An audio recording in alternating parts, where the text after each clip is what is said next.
mga body, baklas na yung ating self reducing valve.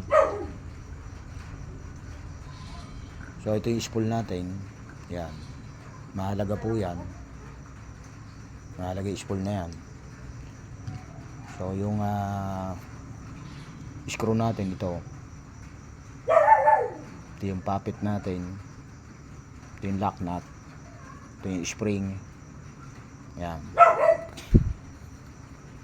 tapos ito yung bulitas, ito yung ball, ito yung safety valve spring. Yan, ito yung seat nung poppet natin. Yun, tapos filter. Yun, doon nakakabit sa loob. Yun. So ang function po nito mga buddy, yung dalawang butas na yan, yan po pabalik sa tangke. Ayan, drain yan mga buddy, drain yan, babalik po yan sa tangke. Yan mga buddy. Tapos ito naman, itong butas na to, yan, ito yung pupunta sa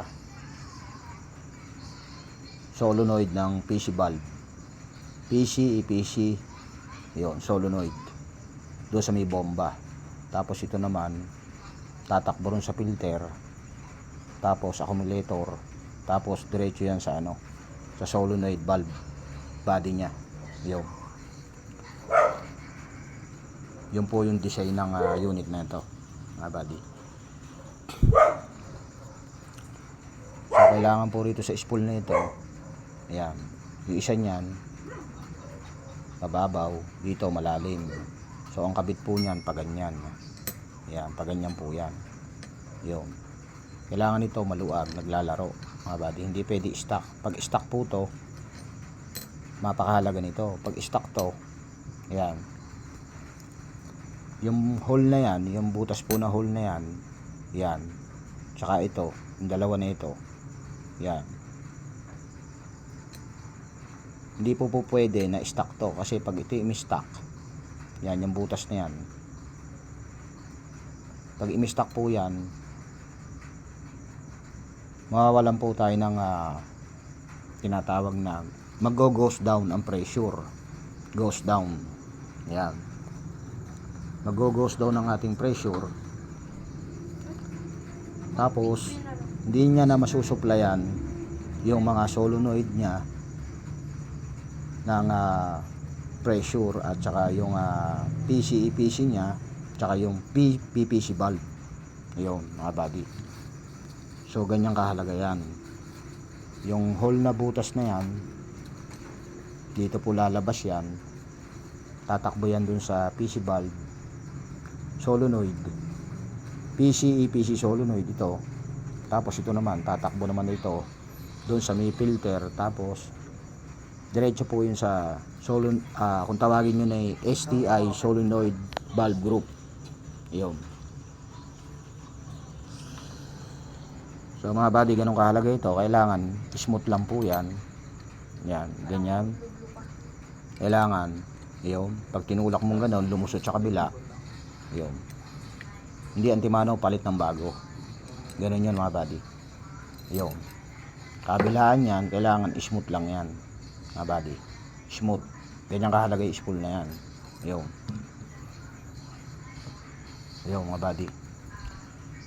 So pagpatay ang makina, yung poppet na ito, yan, itong poppet na ito, dito nakakabit yan mga buddy. Yan, tapos yung spring nito, ang spring niyan tatlo. Yan, 1, 2, 3. Yung spring nito sa poppet, yan, nakapasok dito sa loob.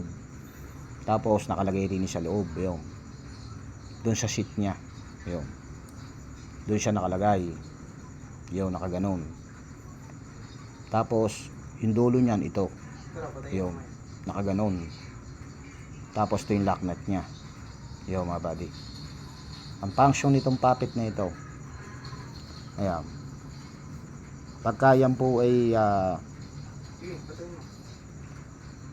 nag-function na ito mga buddy, yan, may spring din yan dito. Yan, yun, yan, pag yan ay patay ang makina mga buddy, ito naka naka-press lang yan. Pero pag umaandar na yan, ito tutulak to o open. Pag open yan, ang flow po ng hydraulic, yan, lalabas, tutulak din tong isa. Yan. Parehas tutulak yan, tutulak to, tutulak din to. Mag-o-open po yan. Pag nag-open yan, mga buddy, pag nag-open yan, yan, parang ganyan. Pag nag-open yan na ganyan, yan, yung butas na hole na yan, yan, lalabas dito pressure.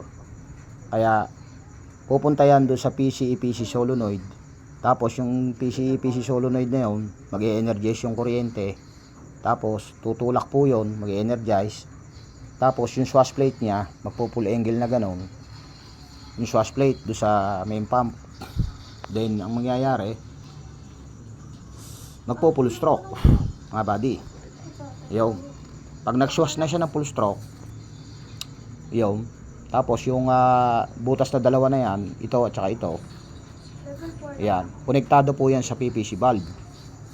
Then pagka okay na yung shed pressure natin, yung shed pressure niya, pag okay na, so pupunta na po rito yan. Maganda na ang pressure na ibabato niyan dito sa mga spool natin. Yo, mga buddy. So yung pilot valve natin dito nakakabit. So ito kaya niya nang itulak ngayon yung yung spool. For example dito sa boom, then lalabas na rito yung pressure. Ayun. Ganun yun, mga buddy. Ayun. So mag-energize na yung natin, silindro. Ayun. Activate na yun, mga buddy. Ayun. Kaya napakahalaga nitong na ito kasi napakaraming function ng inaano nito. Ang function nito. Ganun 'yun. So yung high pressure naman, for example, nag-high pressure. Pag nag-high pressure po ang hydraulic system, mag-goes down 'yan, bababa. Ayun. Minsan kaya nag-high pressure po 'yan. Bukod sa pakat din 'to, mga buddy, yung bomba natin dito po. Ayan. Plus itong bulitas na ito, mga buddy, mahalaga yan. Ayan, yung bulitas na yan. Ayan, may inuupuan yan dito sa loob. Ayan, pag nasira spring yan, dito nakakabit yan. Ayan, pag hindi nasira ang spring, na-disalign yan, mga buddy, ito, spring yan, halimbawa na putol. Ayan, ayan, na-disalign siya. So, ito po, itong ball na ito, pinagmumulan po ng high pressure yan. Pag nag high pressure, mag-goes down. Ayun. Ang circuit ng hydraulic. Ayun. So mga buddy, sana nakapagbigay tayo ng konting tutorial, info, at God bless sa ating lahat, mga buddy. Pagka binuo to, ayun yung filter na maliit. Yan, maliit na filter yan. Sa lupo nakakabit yan, mga buddy. Yun, tapos nakakabit na yung filter dito. Yun, nakakabit na daw. Nakakabit naman rin dun sa loob. Nakasalakot yan daw. Yun, mga buddy. Ganun yun. Yun. 3 spring, mga buddy. Hindi magsing haba yan. Yun. Yun. Kaya, mga buddy. So sana meron kayong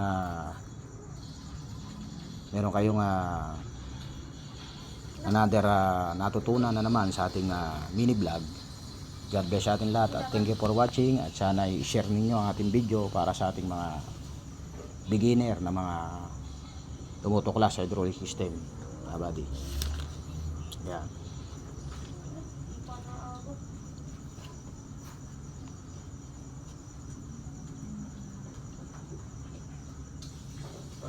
God bless sa ating lahat, mga buddy, at magandang gabi sa ating lahat, mga buddy.